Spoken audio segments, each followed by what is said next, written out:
Hey everyone, welcome back to yet another channel.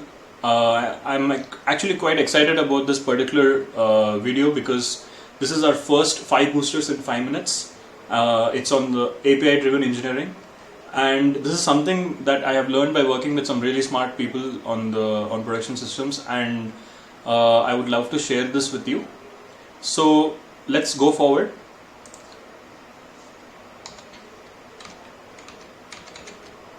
So Postman has this ability to use collections and then write tests on different API segments of the collection and so on. So you can use these tests that we write on each API as a way to encode policy as code. So you might have a certain policy that, hey, the response should always confirm that the account email is consistent. The email for DigitalOcean should always be verified. So these are things that you would definitely not want to go wrong, and you don't want to spend time every day checking for these things. But these are things that would really help you over long term by saving you tons of time, and your team productivity should hopefully benefit from this. So what I have done is actually I have taken the DigitalOcean API and that we created in the last episode by importing it into Postman. I remember we've talked about like how amazing the API was, and especially for fiddling around like this, and for good reason. And so what we have done is we have put I've done like 5 different tests on suite of tests on 5 different APIs. So I'm going to run through them, and they'll accomplish different things that you might need to do as an engineering company. So get user information, make sure that the response confirms the account email, and make sure that the email for DigitalOcean should always be verified. So you use this object called the PM, which is given to you by Postman, and you can go from there and write your own chai based unit tests. So this is quite amazing because you can run it anytime you want, any number of times you want, and you'll get a pass or fail for like the unit tests. Then the next cool thing is, of course, rotating your SSH keys. So I have been in countless engineering meetings where like it's difficult to even bring about this topic because of the extent of time that it consumes. So what I have done is I have actually written a policy here as code in the tests. It's not actually exactly what the policy I would use in a production system if I was running it, but it's kind of like good enough to demonstrate how it works given the time constraint that we had. So this test assures that every time this test runs, it's going to check what is the time of the test being run, and if that is in the early part of the week, which is on Monday or Tuesday, it's going to fail the test. So actually what will happen now is this test will fail, and it will ensure that this triggers like a cascade of all other usage of the DigitalOcean API in your company not functioning until all the access keys have been rotated. So then somebody can go and put in a change in the environment variable which should make it pass for that week. So this is a good kind of guardrail to have, in my opinion, because people don't change their SSH keys very often and at the rate that they should be doing. And there's also more concerns from a corporate compliance standpoint for many startups. So you definitely sometimes would prefer the SSH keys being logged onto devices and not like individuals. So that kind of role-based access control, if somebody is accessing it through a certain official device versus home laptop, so you can kind of monitor those aspects. So the next thing is list all the droplets. So this is amazing because in email, the nirvana goal is to have inbox 0, which is that you never have any email in your inbox that is left pending for you to reply on. I've never been able to really achieve it, but I managed to figure out a way where like I can get like Cloud Zero verification.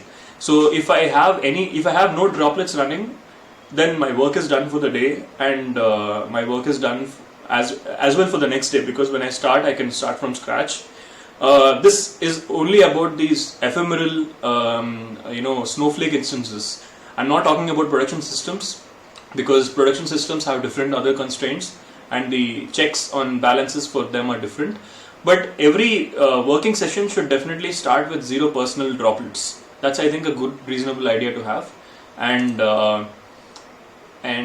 this ensures that this test pass, because it makes sure that there are no active droplets running. So the next thing is cost optimization and perform resource monitoring. So I wanted to kind of give a hint here about where this comes from. It's not about not being there enough access to APIs that can help you leverage resources better, or about purely about cost. This is about transparency. So when you have transparency, you can actually see that, okay, so this is the price that I was promised, and this is the price that I'm being charged, and this is for this particular kind of instance. And DigitalOcean is super transparent about this. They have held this as their brand benchmark for a while, and you can actually not that you would want to test DigitalOcean about suddenly changing prices, but definitely there is a very easy way for you to confirm this for any cloud provider, for any resource provider, not just cloud provider but any resource provider. You can write an API test here, and you can guarantee that this particular kind of instance, the metadata is consistent with the known data. So in this case, I am just checking the shared $5 DigitalOcean droplet. So that seems to be quite doing fine. And yeah, so there's like a lot of stuff here. The fifth thing that I wanted to show was there's this thing called the runner, the Postman collection runner. So what it does is you can pick all the APIs that you want, and in this case I'm going to deselect all, and then I'll pick through a few where I have written some of these tests before, and we are going to simply run all of those tests, and we can run them as many times as we want. We can run them as many, I'll just include one more, which is the customer balance, just so that we can see if there is any other concern arising from this usage. Then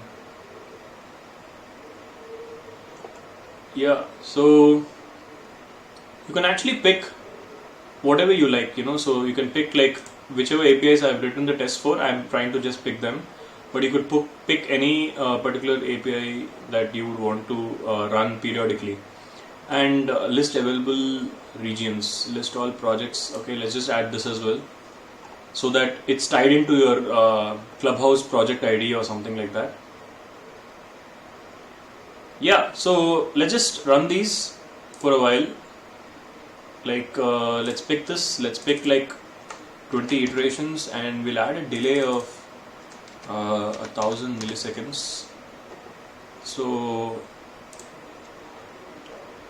you can see that the SSH key test has failed, which is true because we wrote that test so that it should fail, because today is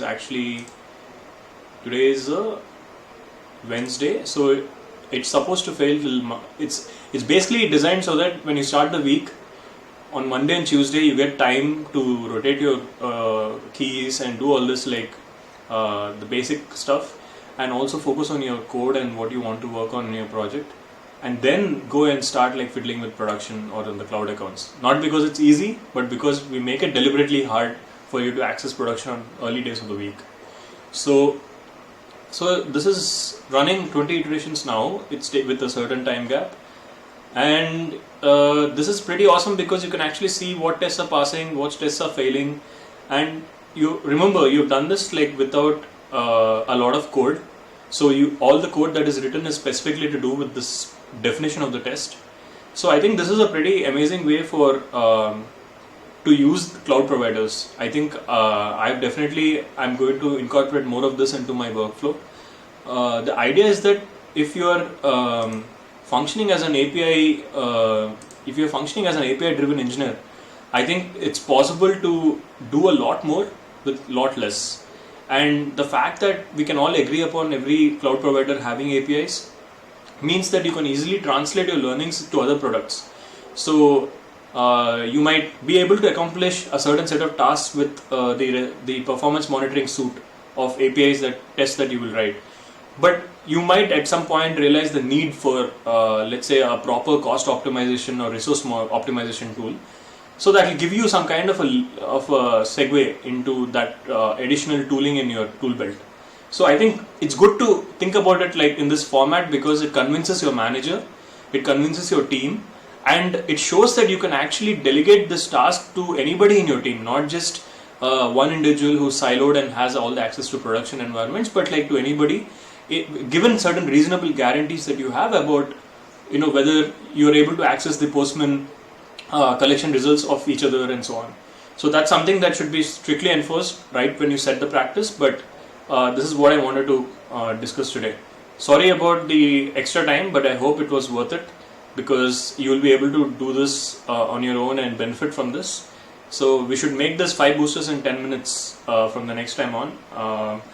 Okay then, thanks so much guys, and all of you, please stay safe.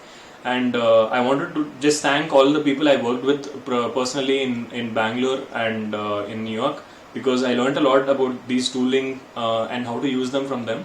And I'm just kind of positioning it on a different product.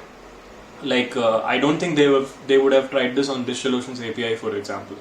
But that's kind of where I felt like there was a gap, and I felt you could all benefit from learning something, just the way I benefited from learning something from others. Okay then, thank you so much.